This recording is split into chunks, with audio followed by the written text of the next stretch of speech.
Pantai Utara 1992. Deru ombak saling bersautan menentang langit malam yang diterangi cahaya rembulan. Suara gong berbunyi bersautan dengan denting dari saron dan bonang. "Apa harus begini sih, Mit? Dingin banget," tanya Abdul yang sembari duduk bersila di salah satu batu karang. "Oh, Dul, ini namanya lelaku, biar bisa kerasukan seperti yang lainnya," balas Hamid. Nampan sesaji yang sudah dipenuhi dengan ubur rampe sudah tersedia di hadapan mereka masing-masing. Anyaman kuda lumping berada tidak jauh dari sekumpulan orang-orang yang melakukan lelaku itu. Para sesepuh menunggu memantau dari bibir pantai, sementara anggota baru bersemedi di batu-batu karang yang tidak hentinya diterpa oleh ombak pantai utara. "Kosongkan pikiran kalian, ikuti irama gending yang mengalun. Ki Janggrang akan menemui kalian," teriak salah seorang anggota sanggar yang lebih senior yang memantau mereka dari bibir pantai. Angin dingin berhembus menerpa tubuh. Rasa keraguan hampir menyelimuti pikiran mereka yang melakukan ritual. Namun, alunan gending yang bersautan dengan suara ombak seolah merenggut kesadaran mereka perlahan demi perlahan. Tepat saat malam mencapai puncaknya, suara gong terdengar dengan keras dan alat musik yang lain tidak lagi terdengar. "Dia datang." Para sesepuh dan anggota padepokan mengambil posisi berlutut dengan tangan menangkup di hadapan dahinya. Seketika, ombak laut utara tak lagi berderu. Pantai yang tidak pernah sepi itu kini hening tanpa suara ombak atau bahkan riak air. Asap hitam mengepul di atas laut yang tenang. Perlahan, wujudnya berubah menjadi kakek dengan tinggi lebih dari 2 meter. Ia berjalan di atas lautan menghampiri Hamid dan merasukinya. Di tengah keheningan itu, tiba-tiba Hamid menari dengan kuda lumpingnya dengan raut wajah yang aneh. Sayup-sayup terdengar suara alunan gending, namun bukan dari pemain musik. Suara itu menggema dari bawah laut. Hamid menari kesetanan di atas karang mengikuti alunan yang menggema dari bawah laut. Baru beberapa saat, Hamid terjatuh terkulai di tempatnya semula. Tidak lama setelah itu, murid lain di batu karang lainnya tiba-tiba menari seperti Hamid. Namun, sama saja, tarian itu tidak lama dan berganti ke murid lain. Sampai tiba giliran Abdul yang dirasuki oleh sosok Ki Janggrang. Ia menari sejenak, namun ia tidak jatuh terkulai seperti yang lainnya. Tidak ada lagi yang menari setelahnya. Abdul hanya berdiri dengan raut wajah yang berbeda. Ki Janggrang masih berdiam di tubuhnya. "Aku minta anak ini," Ki Janggrang berkata melalui tubuh Abdul. Hamid yang tengah mengatur nafasnya kaget mendengar kata-kata itu. Sementara para sesepuh berdiri berjajar di pinggir pantai dan kembali bersimpuh. "Silahkan Ki Janggrang, anak laki-laki itu milik Ki Janggrang," balas salah satu sesepuh sanggar. Hamid tertegun mendengar kata-kata itu, namun ia masih belum menyangka apa yang akan terjadi setelahnya. Abdul yang tengah dirasuki Ki Janggrang pun tersenyum. "Padepokan Jaran Gupolo, tumbalmu ku terima. Restu punden keramat milik kalian," ucap Ki Janggrang melalui tubuh Abdul. "Matur sembah nuwun Ki Janggrang," balas para sesepuh. Setelahnya, Abdul menjatuhkan dirinya ke laut. Hamid pun panik. "Mas, Mbah, Abdul, Mbah!" teriak Hamid bingung. "Jangan dikejar, dia sudah diterima oleh Ki Janggrang," perintah salah seorang sesepuh padepokan Jaran Gupolo dari pinggir pantai. Hamid yang lebih khawatir dengan keadaan temannya itu tidak memperdulikan ucapan sesepuh itu dan memilih untuk mengejar Abdul dengan masuk ke laut. Di dalam air, ia melihat Abdul yang berusaha naik kembali ke permukaan, namun tubuhnya terus ditarik oleh satu sosok. Awalnya Hamid melihat sosok itu adalah kakek setinggi 2 meter. Namun saat semakin masuk ke dalam air, kakek itu berubah menjadi seekor kuda bertubuh hitam dengan sebagian wajahnya yang sudah berwujud tengkorak hitam. Sekuat tenaga Hamid mengejarnya, namun ombak kembali muncul dan menyeretnya ke pinggir pantai hingga tidak sadarkan diri. Hamid tersadar pagi harinya. Ia terbaring begitu saja dengan pertolongan seadanya.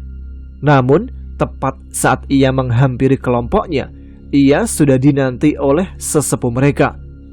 "Bocah goblok, kalau sampai Ki Janggrang mengetahui perbuatan lancangmu, kita semua bisa celaka," teriak Ki Panjah, sesepuh dari kelompok Jaran Gupolo. Tapi Abdul mati."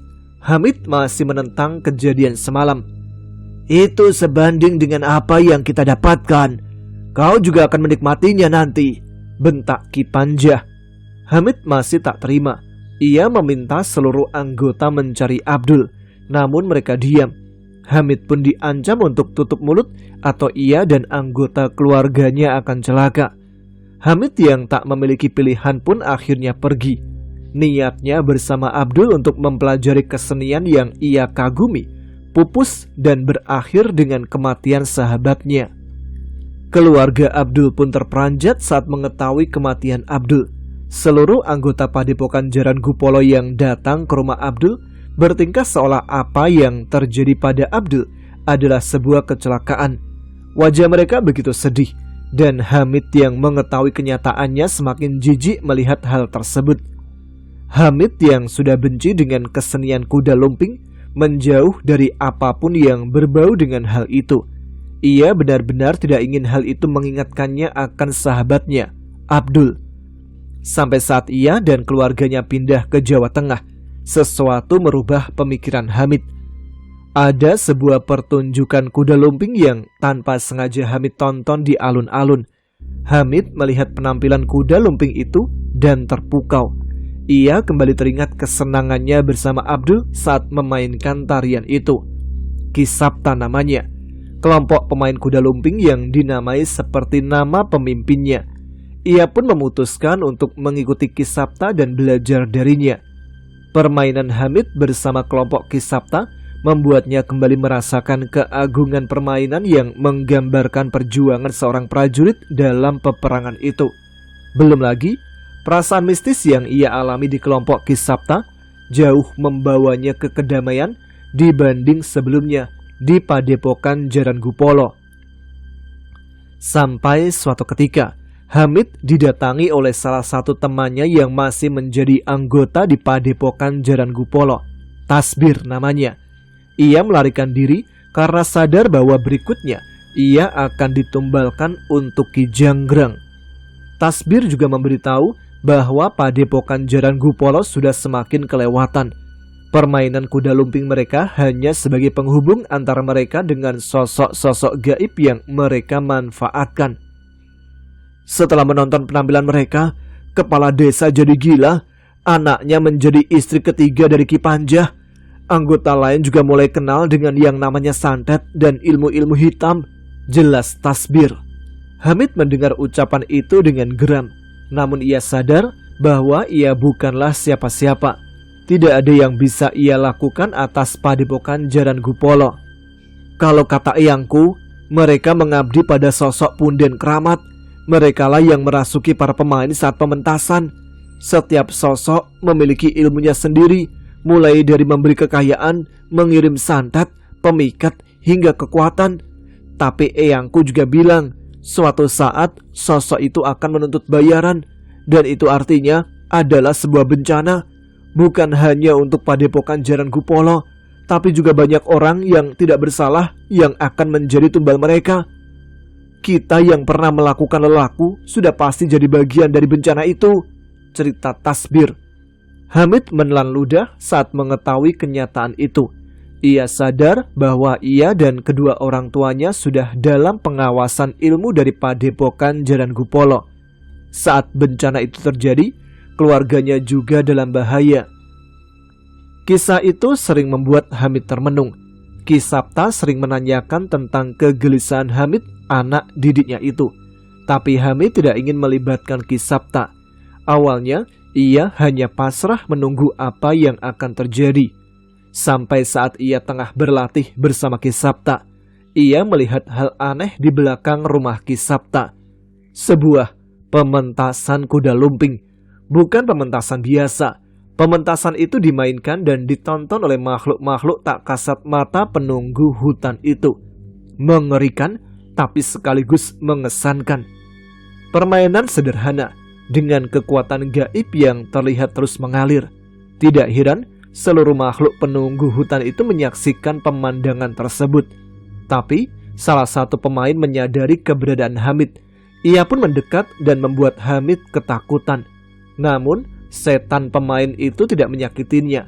Ia sadar dengan sosok yang telah tertanam di tubuh Hamid, dan sosok pemain itu mengusirnya. Sosok berwujud kuda diselimuti asap hitam meninggalkan tubuh Hamid. Samar-samar ia ingat bahwa mungkin sosok itu masuk saat ia tengah melakukan lelaku di atas batu karang di pantai yang dulu ia bersama Abdul, sahabatnya. Pemain itu tidak segera meninggalkan Hamid. Ia menyadari takdir Hamid dan menunjukkan sesuatu. Sebuah penglihatan. Hamid melihat sebuah desa yang hampir seluruh penduduknya mati oleh pementasan tumbal kelompok Jaran Gupolo. Ia juga melihat orang tua dan saudara-saudaranya mati menyusul kejadian itu sebagai tumbal. Namun, ia melihat ada satu cara untuk melawan pementasan tumbal itu. Sebuah pementasan yang bisa menarik perhatian setan dari manapun hingga bahkan memanggil sosok punden keramat yang sebenarnya. Turonggo Mayit. Sayangnya, pementasan itu hanya dapat disaksikan di tempatnya saat ini, di alam gaib. Saat ia keluar, ia tidak akan dapat kembali ke alam ini dan tidak ada yang bisa mempelajari tarian Turonggo Mayit. Mengingat akan keluarga dan orang-orang terdekatnya, akhirnya ia memutuskan untuk tinggal di alam itu. Setelah lama berada di alam itu, Hamid sadar yang menjadi masalah adalah bagaimana caranya agar pementasan itu diketahui oleh Ki Sapta atau siapapun yang bisa menghentikan kelompok Jaran Gupolo. Sementara ia tidak lagi bisa kembali dari alam itu seenaknya. "Bapak, kapan mau ngajarin aku kuda lumping lagi?" Dari balik kabut terdengar suara anak kecil yang rewel kepada Ki Sapta. Dia adalah Widi, anak sematawayang Ki Sapta. "Ya ayo ke halaman belakang, dibawa kuda lumpingnya," ucap Ki Sapta. Terlihat di mata Hamid pemandangan Ki Sapta yang tengah bermain dengan Widi. Sosok yang memberi penglihatan pada Hamid mendekatinya. Ia menyarankan sebuah cara agar Turonggo Mayit bisa muncul di alam manusia. "Kau pinjam penglihatan anak itu. Ayahnya akan mempelajari gerakan Turonggo Mayit darinya," ucap sosok itu. "Tapi anak itu akan kehilangan penglihatannya," tolak Hamid. "Penglihatannya akan kembali setelah bencana itu selesai. Ia hanya perlu menyaksikan pementasan kita setiap purnama merah menerangi desa," tawar sosok itu lagi. Hamid ragu, namun hal ini harus dilakukan demi menyelamatkan banyak orang. "Maafkan aku, Widi. Semoga saja kau menyadari bahwa pada saatnya pengorbananmu akan menyelamatkan banyak nyawa," ucap Hamid. Secara tiba-tiba Widi terjatuh dari permainannya. Ia tidak sadarkan diri selama 1 malam. Ki Sapta dan Bu Sunar panik saat suhu badan Widi semakin tinggi. Ia dibawa ke pengobatan di desanya. Sayangnya, Widi tersadar dengan mata yang tak lagi dapat melihat. Ki Sapta sedih hingga menyalahkan dirinya sendiri. Namun Bu Sunar berusaha menghiburnya. Walaupun sedih setengah mati, Widi pun tidak menyalahkan ayahnya. Ki Sapta berjanji akan lebih banyak menghabiskan waktunya dengan Widi. Bertahun-tahun Widi menyaksikan penglihatan tentang pementasan Turonggo Mayit. Ia menceritakan pada ayahnya dan sesekali menunjukkan gerakan itu pada ayahnya. Gerakan itu membuat Ki Sapta terpukau dan sedikit-sedikit mulai mengingatnya. Hamid merasa lega saat mengetahui tujuannya hampir tercapai. Sampai suatu ketika terjadi sebuah tragedi.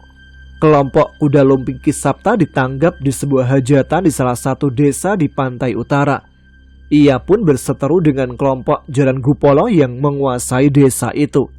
Merasa terhina, kelompok Jaran Gupolo mengirimkan setan-setan santet untuk merasuki pemain kelompok Ki Sapta saat tengah melakukan pementasan. Tepat saat prosesi mendem, di mana seharusnya para pemain kerasukan sebagai sebuah pertunjukan, mereka malah dirasuki setan-setan kiriman kelompok Jaran Gupolo. Sebuah santet yang mereka namakan dengan nama santet kembang mendem. Mereka pun mengamuk dan menggila di sana. Ki Sapta mengamuk sejadi-jadinya bersama beberapa kawannya. Pawang yang seharusnya menenangkan mereka pun tidak berkutik. Warga berhamburan ketakutan, sementara beberapa anggota keluarga pemilik hajatan juga mengalami kesurupan. Sebagian warga kesetanan dan melakukan hal yang di luar nalar. Mereka bahkan mulai memakan tanah hingga melompat dari tiang panggung menyakiti dirinya sendiri. Perlahan, Ki Sapta mulai mendapatkan kesadarannya. Ia memikirkan bagaimana cara untuk menghentikan bencana itu. Dan akhirnya ia teringat dengan tarian ritual Turonggo Mayit yang bisa mengundang setan-setan itu mengarah kepadanya. Seorang diri Ki Sapta menarikan tarian itu bersama gending gaib yang mengiringinya.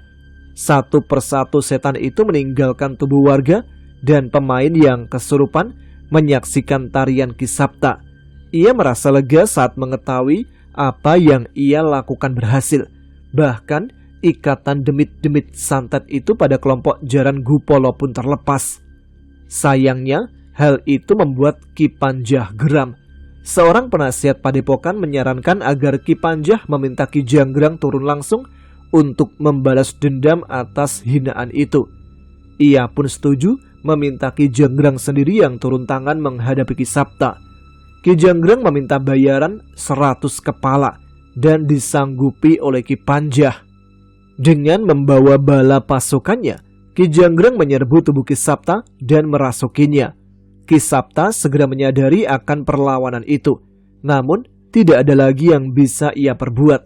Setan-setan itu merasuki dirinya hingga tubuhnya tak lagi menahan serangan itu.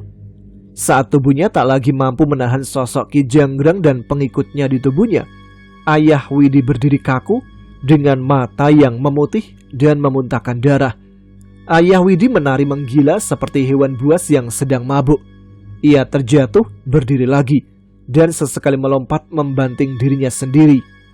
Hampir di setiap gerakan, darah merah bermuncratan dari mulutnya. Semua itu terjadi dalam sebuah tarian yang tidak akan pernah bisa dilupakan oleh siapapun yang menontonnya. Pada akhirnya, Ayah Widi pun menghembuskan nafas terakhirnya di pementasan tersebut. Gending gaib masih mengalun, namun tidak ada seorang pun yang menari. Seorang penari yang tersisa hanya berdiri terpaku dengan kuda lumping yang terjatuh dari tangannya. Ia hanya mati, bukan kalah. Ki Panjah merasa senang dengan kematian Ki Sapta. Namun ia lupa, setan-setan santet yang biasa ia gunakan sebagai pencari tumbal sudah tidak lagi terikat kepadanya. Pada malam yang dijanjikan, Ki Janggrang meminta bayaran atas perjanjian mereka dan Ki Panjah tidak bisa memberikan bayaran. Saat ditemukan di padepokan Jaran Gupolo, didapati jasad 5 orang anggota utama kelompok itu. Mereka mati bergelimpangan di salah satu ruangan, masih dengan sesaji dan tungku kemenyan di tengah-tengah mereka. Mereka yang terikat dengan perjanjian gaib tidak akan bisa mati dengan tenang. Roh-rohnya bergentayangan menyesatkan anggota lainnya dan membalas dendam. Mereka mengincar kelompok pemain Ki Sapta hingga ke seluruh keluarganya. Beberapa dari kelompok Ki Sapta menjadi korban setan-setan yang kini menjadi budak Ki Janggrang. Namun, beberapa berhasil selamat dengan berbagai macam bantuan. Walau begitu, Ki Janggrang masih menagih bayaran atas tumbal yang dijanjikan oleh Ki Panjah. Kelompok Jaran Gupolo pun kembali membuat perjanjian bahwa mereka akan dibiarkan hidup bila mereka mencarikan tumbal pengganti. Namun tidak hanya 100 kepala, melainkan 100 kepala setiap 1000 hari. Kutukan 100 kepala itu pun membuat kelompok Jaran Gupolo menjalani lelaku ilmu hitam, berhubungan dengan setan-setan yang berasal dari anggota kelompok mereka yang mati, dan dilindungi oleh punden keramat yang memperbudak mereka. Dan kini pementasan itu sudah dimulai. Ki Janggrang turun tangan sendiri untuk mendapatkan tumbalnya di desa Kisapta tempat Widi tinggal. Sayangnya, ia tidak menduga bahwa akan ada yang menghalangi mereka. Dua manusia yang ditakdirkan untuk berhadapan dengan makhluk dari alam lain yang bertentangan dengan jalan Sang Pencipta. Dua pendekar Sambara dan Cahyo. Sementara itu, di desa tempat Widi tinggal, aku tak menyangka akan melihat pemandangan seperti ini. Sekelompok manusia yang sudah berubah menjadi siluman menari dengan iringan gending gaib di tengah desa. Tubuhnya menyatu dengan kuda lumping yang sebelumnya ia mainkan, sementara sebuah cemeti tergenggam di tangannya. Namun, bukan itu saja yang membuatku bergidik ngeri. Tarian itu memanggil setan-setan di sekitar desa dan membuatnya berkumpul di tempat itu. Pak Le dan Pak De Bisma setengah mati menahan serangan-serangan setan yang sudah terpengaruh oleh pertunjukan itu. Apa ini akan berhasil? Tanyaku pada Widi yang telah mendapatkan penglihatannya kembali. Seharusnya iya, semua seolah sudah dipersiapkan untuk malam ini, ucap Widi pada sosok yang sebelumnya mengambil rupa Widi itu. Widi berjalan mendekat kepada ketiga roh pemain kuda lumping yang sempat kutemui di hutan belakang rumah Widi. Mereka bertiga menoleh pada Widi seolah bersiap memberi petunjuk atas sesuatu yang harus kami lakukan. Suara gending mulai terdengar dari jauh. Arahnya berasal dari hutan di belakang rumah Widi. Suara itu mengeras seolah menyeimbangkan dengan gending gaib Jaran Gupolo. Widi berdiri dengan mengapit kuda lumpingnya di antara kedua kakinya. Ia menggigit cemeti dan mengangkat kedua tangan sembari menutup matanya. Entah mengapa, saat penglihatannya kembali, aku merasa Widi terlihat sangat bisa diandalkan. Aku pun mengambil posisi di sebelahnya dan membentuk gerakan yang sama. Tarian ini harus dimainkan oleh kita. Mereka mengiringi hanya untuk menuntun kita, jelas Widi. Siapa? Nuri, Muhri, dan seorang yang mengambil wujudku, Hamid. Entah dari mana Widi bisa mengetahui itu semua. Seolah saat penglihatannya kembali, ada ingatan yang menyatu dengan pikiran Widi. Sepertinya ia mengambil wujudmu untuk menyesuaikan dengan indera penglihatanmu ya? Benar. Widi mulai sedikit menggerakkan bahunya mengikuti alunan irama.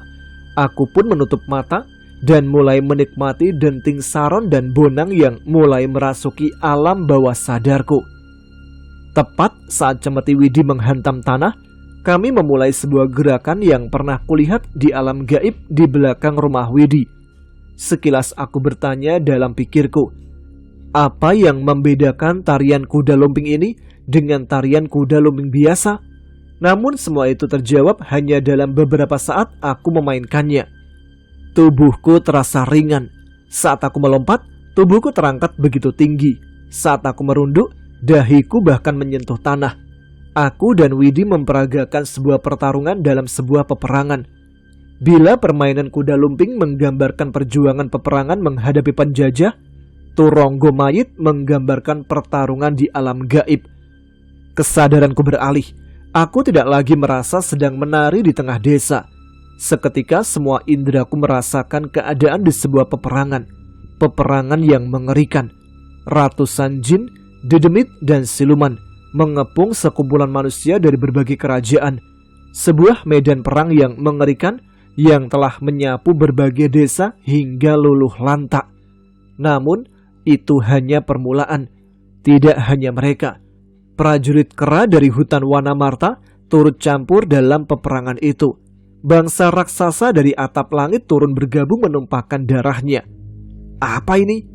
Aku menari memperagakan gerakan mulai dari yang mengerikan hingga mengesankan, seolah aku merupakan bagian dari pertarungan ini. Ini wujud sebenarnya dari tarian Turonggo Mayit, ucap Widi yang menyadari kebingunganku. Maksudmu? Entah bagaimana ingatan ini muncul di pikiranku. Mungkin saja ingatan Hamid selama ia mengambil penglihatanku ikut merasuk kepadaku. Sekarang aku tahu dengan jelas bahwa tarian Turonggo Mayit adalah sebuah ritual yang memanggil ingatan dari kejadian itu. Dan itulah yang disukai makhluk-makhluk gaib di alam ini. Kejadian apa? Perang ini? Tanyaku. Widi mengangguk. Perang dari segala ras, dari berbagai alam di muka bumi ini. Perang Kurusetra. Aku tertegun mendengar ucapan Widi. Aku tidak pernah menyangka bahwa ada perang sebesar ini. Apakah perang itu nyata? Ataukah hanya sebuah ilusi? Aku tak mengerti. Suara cemeti itu mengembalikan indraku kembali ke kenyataan. Tanpa ku ketahui, tiba-tiba ratusan makhluk tak kasat mata sudah berkumpul menyaksikan permainan kami berdua. Tidak, berlima. Ketiga roh itu juga ikut mengiringi permainan kami. Panjul, itu apa? Pak Le yang khawatir kepadaku ingin bergegas menghampiriku. Namun Pak D. Bisma menahannya.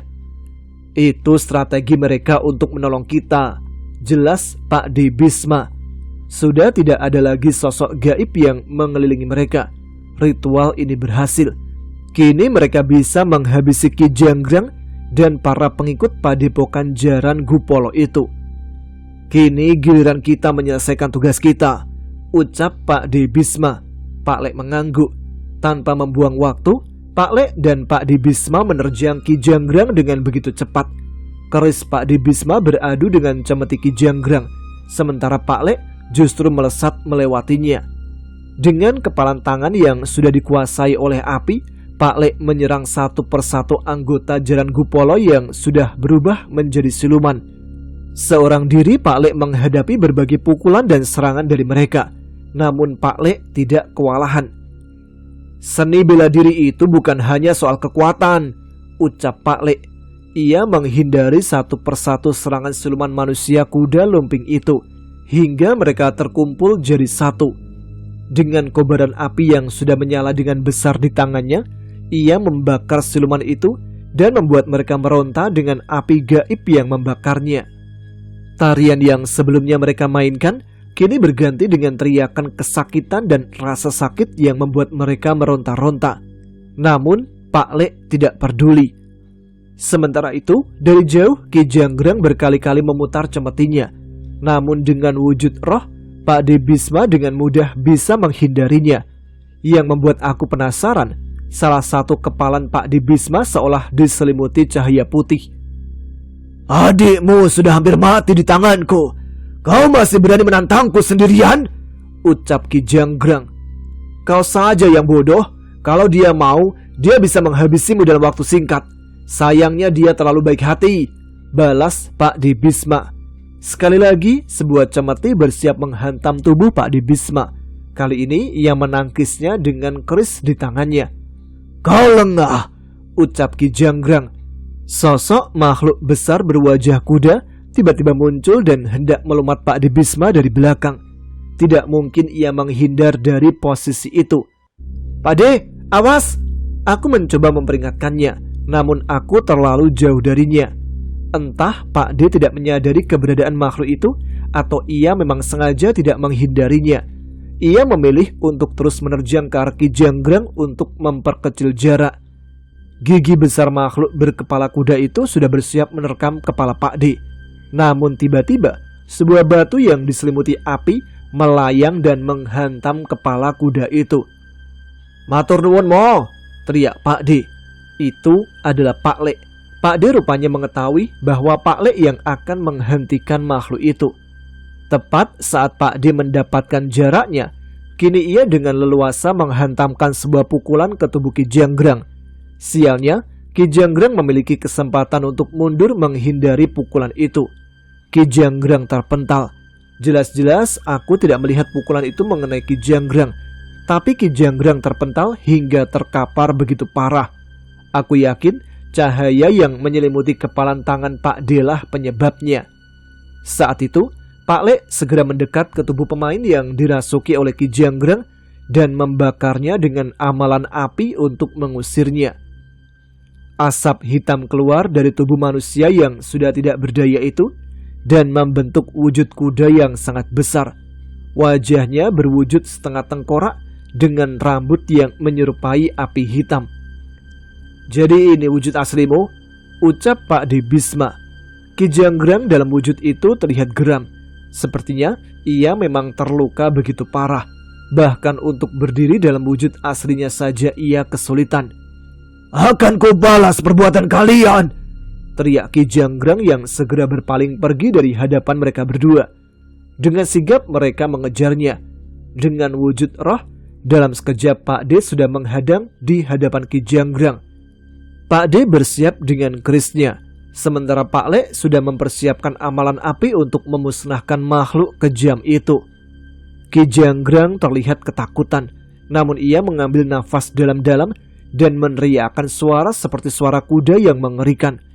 Tepat sebelum keris Pak D menghantam Ki Janggrang, sebuah benda jatuh dari langit. Bukan benda, itu adalah makhluk. Di hadapan Pak Le dan Pak D Bisma berdiri sosok makhluk bertubuh seperti manusia besar dengan kulit hitam legam. Sebagian tubuhnya dilapisi sisik dengan wajah yang ditutupi bulu lebat. "Doro, mereka menggagalkan penumbalan untukmu, Doro." Ki Janggrang mendekat ke arah makhluk itu. Wajahnya yang semula ketakutan kini berubah lebih tenang. Pak D yang berada di dekat makhluk itu pun melesat mendampingi Pak Le. Mereka merasakan bahaya yang membuat mereka tercengang. Makhluk apa lagi itu? Pak Le tak mampu mengenali sosok mengerikan yang muncul di hadapan mereka. Dari bentuk perhiasan dan sisiknya, mungkin saja dia salah satu dari punden penguasa di Laut Utara.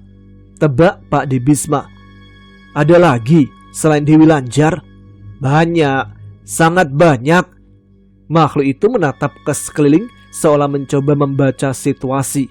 Setelahnya, matanya kembali terhenti ke arah Pak Le dan Pak D Bisma. "Masalahmu bukan pada mereka, tapi pada ritual itu," ucap makhluk itu. Makhluk itu menarik rambut Ki Janggrang dalam wujud kuda besar. Ia menungganginya dan segera memerintahkannya melesat ke arahku. Suara keris terdengar beradu dengan emas pelindung lengan makhluk itu. Sayangnya, dengan satu hempasan, Pak D terpental hingga sulit mengendalikan tubuh rohnya. Pak Le yang terang-terangan menghadang mereka mengerahkan ajian tapak geni andalannya untuk membakar makhluk mengerikan itu.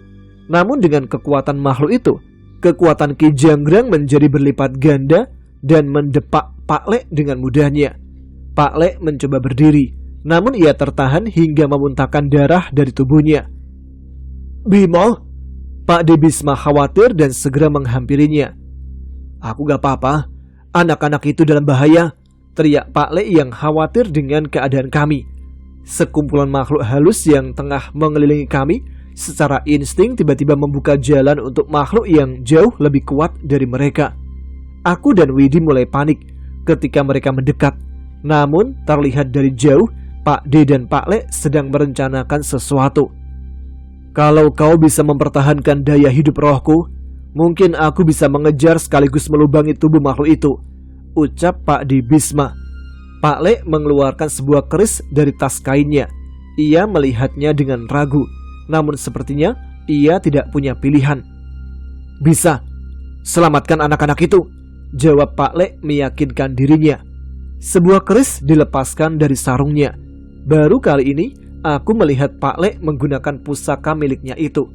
Anehnya, bukannya menyerang, Pak Le malah melukai tangannya dan meneteskan darahnya di bilah keris itu. Dalam sekejap, keris itu memancarkan api putih yang Pak Le teteskan ke tubuh Pak D Bisma hingga membakar rohnya. "Pusakamu sudah sekuat ini?" tanya Pak D Bisma. "Belum sempurna, tapi setidaknya bisa bertahan untuk beberapa saat," jelas Pak Le. Giliran Pak D Bisma yang membacakan sebuah mantra dengan keris di hadapan wajahnya. Tepat saat mantranya selesai, roh Pak D Bisma melesat bagaikan anak panah tepat menuju makhluk yang menunggangi Ki Janggrang. Pak D melesat dengan sebuah keris di tangannya, namun makhluk itu menyadarinya dan menghindar. Pak D sudah memprediksi itu dan mengubah jalur lesatannya ke atas. Saat di atas, ia melemparkan keris di tangannya tepat ke arah kepala makhluk itu.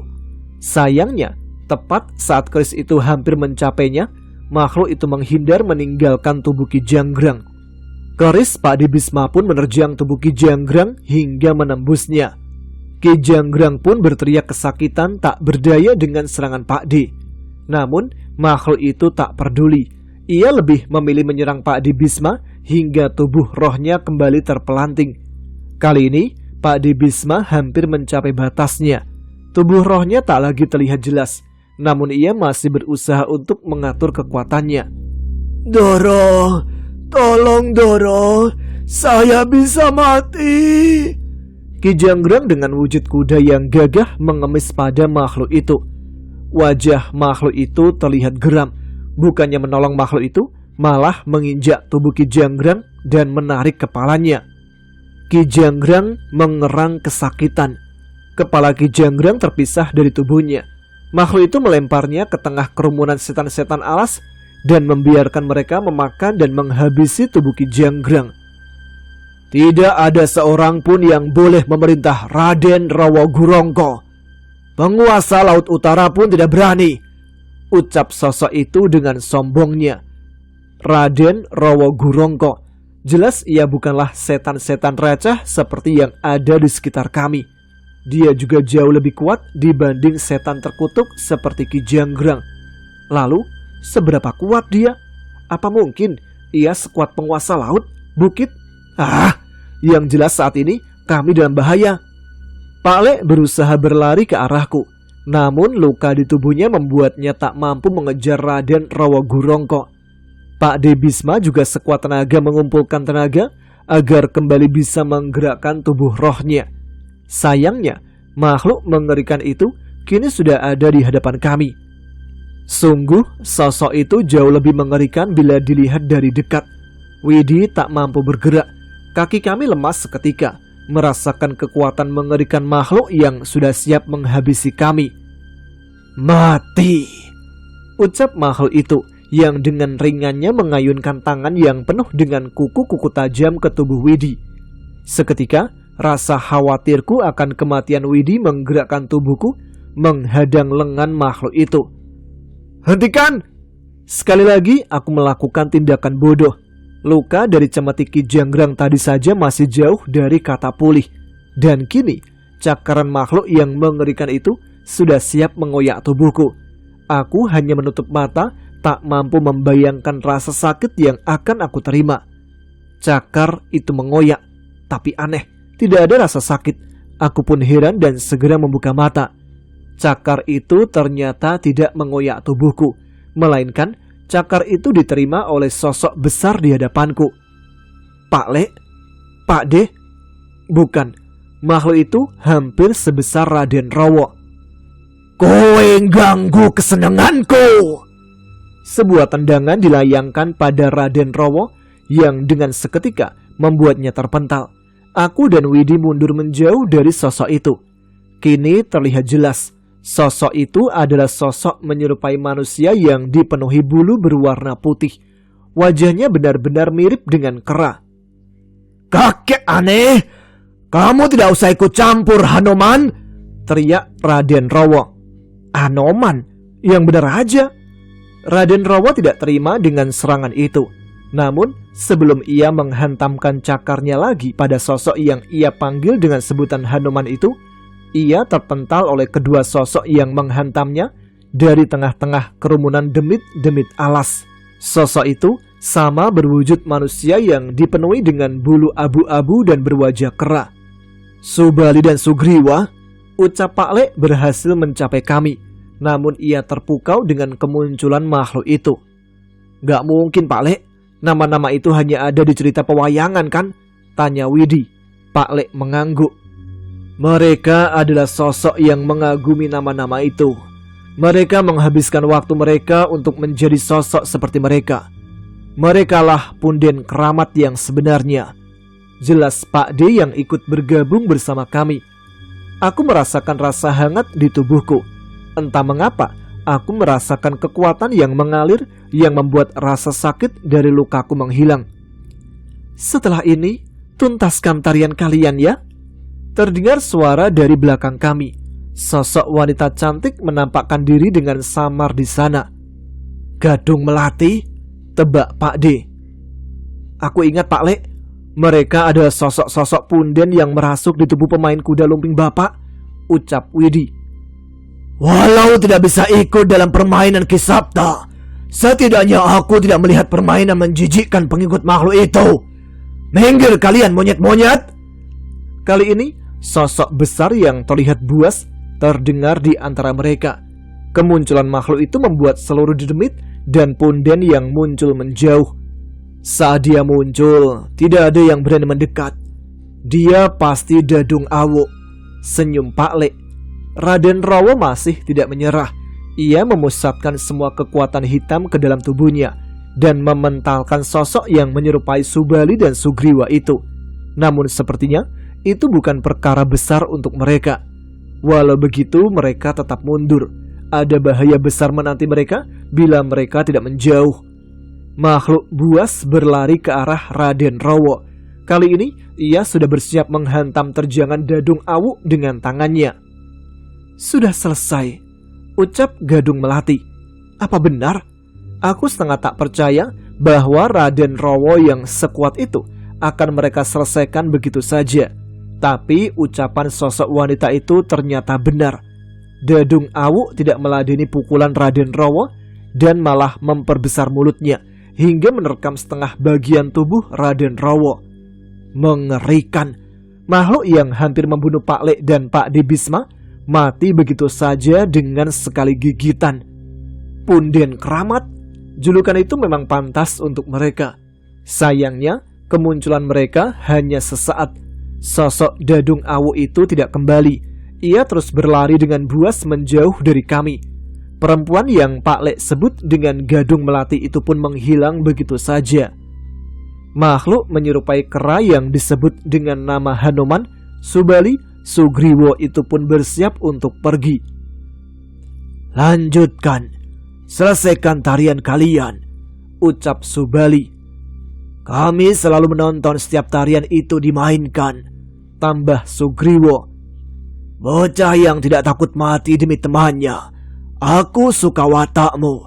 Restuku akan membuatmu memiliki takdir dengan bangsaku, bangsa Kerawana Marta, ucap sosok Hanuman yang sama sekali tidak ku mengerti maksudnya.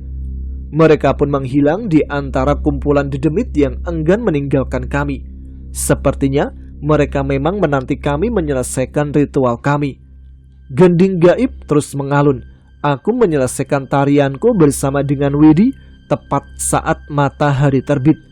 Dedemit tak kasat mata itu pun menghilang perlahan dan menyisakan ketiga roh yang menemani kami melakukan ritual itu.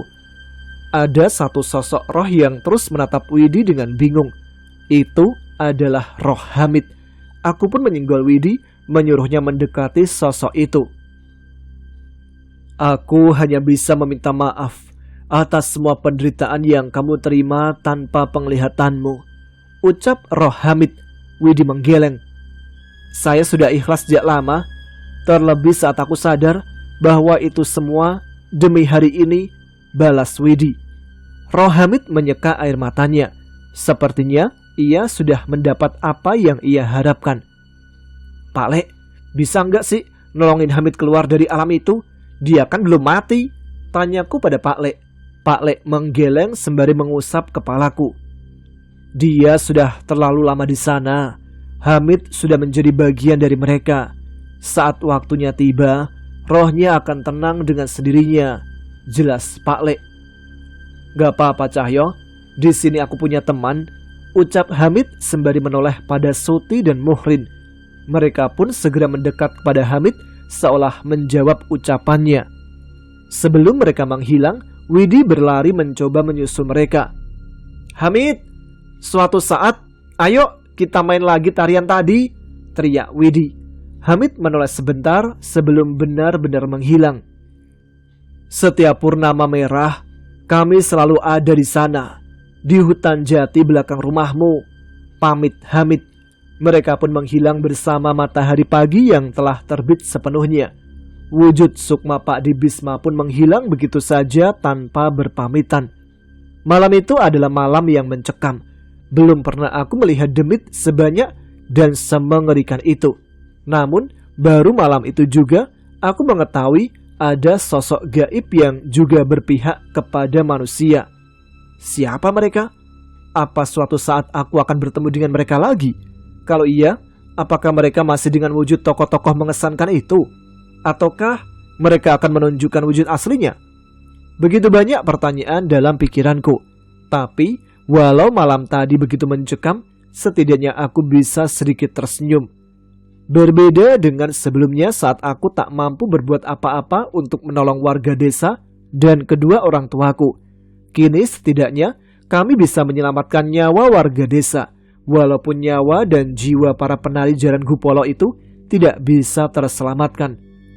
Bu Sunar begitu panik menyambut kedatangan kami, tapi ia juga girang bukan main saat mengetahui Widi sudah benar-benar bisa melihat tanpa masalah apapun. Ya ampun, Le, mata kamu mirip banget sama bapak, haru Bu Sunar.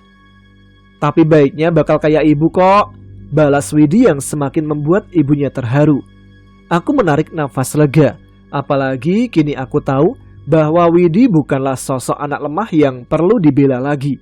Saat penglihatannya kembali, ia juga mendapat ingatan yang membuatnya lebih dewasa. Aku jadi penasaran, apa saja yang merasuk di ingatan Widi saat penglihatannya kembali. Di tengah teriknya matahari, Pak Le sekuat tenaga mengayuh sepedanya bergegas menuju rumah.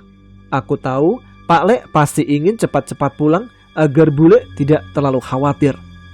Dari pinggir ladang tebu, aku melihat sebuah pabrik gula tua yang selalu bisa membuat siapapun kagum dan merinding saat menatapnya. Namun kejadian semalam membuatku sadar, bila bagaimanapun aku harus mengalahkan rasa takutku. Suatu saat aku harus bisa seperti mereka, Pak Le dan Pak Di Bisma, sosok dua pendekar yang mau menolong orang-orang dari sosok gaib walaupun nyawa taruhannya. Bukan dengan tujuan yang besar. Setidaknya bila aku bisa sehebat mereka berdua, tidak akan ada lagi seorang Cahyo kedua yang kehilangan warga desa dan orang tuanya. Panjo, sini, ucap Pak Le memanggilku ke sebuah bangunan tua di sebuah pedalaman desa. Nggak mau Pak Le, nggak mau. Itu isinya setan semua, jawabku yang bergidik ngeri saat melihat penunggu bangunan itu yang muncul setelah Pak Le membacakan doa. Walaupun Pak Le sudah beberapa kali mengajakku membantu warga menyelesaikan masalah seperti ini, aku tetap tak terbiasa dengan wujud-wujud makhluk halus yang kami hadapi. Sini yo, katanya mau jadi kuat biar bisa ngalahin pemain ludruk itu, ucap Pak Le. Memang benar ucapan Pak Le. Seharusnya aku melatih mentalku untuk bersiap menghadapi makhluk yang menghabisi keluarga dan warga desaku. Tapi yang sedang Pak Le hadapi ini adalah makhluk genderuwo berkaki 4 yang tingginya hampir menembus loteng bangunan itu. Enggak Pak Le, serem, ucapku yang segera melarikan diri dari pandangan demit-demit itu. Terlihat Pak Le hanya menggeleng melihat kelakuanku. Aku pergi hingga terhenti sebuah sungai di pinggir desa. Sepanjang jalan, aku hanya menggerutu meratapi nasibku saat ini yang harus menemani Pak Le berurusan dengan demit-demit itu. Namun tidak lama setelah aku tiba di sana, aku melihat ada sesuatu mengambang di antara aliran sungai itu. Bentuknya menyerupai seekor hewan. Entah mengapa, dari dalam tubuhku muncul perasaan untuk masuk ke sungai dan menolong makhluk itu. Seekor bangkai kera? Kalau ini hanya bangkai, kenapa aku harus menolongnya? Yang jelas aku tak mengerti mengenai perasaan apa yang mendorongku mengangkat jasad kera itu. Saat sampai ke pinggir sungai, aku baru melihat banyak sekali bekas luka dengan darah yang masih segar terlihat dari bekas luka di tubuhnya. Aku benar-benar tidak tega melihat kondisi makhluk ini. Seketika, aku teringat kekuatan Pak Le yang mampu menyembuhkan luka dan kutukan. Mungkin saja Pak Le bisa menolong makhluk ini.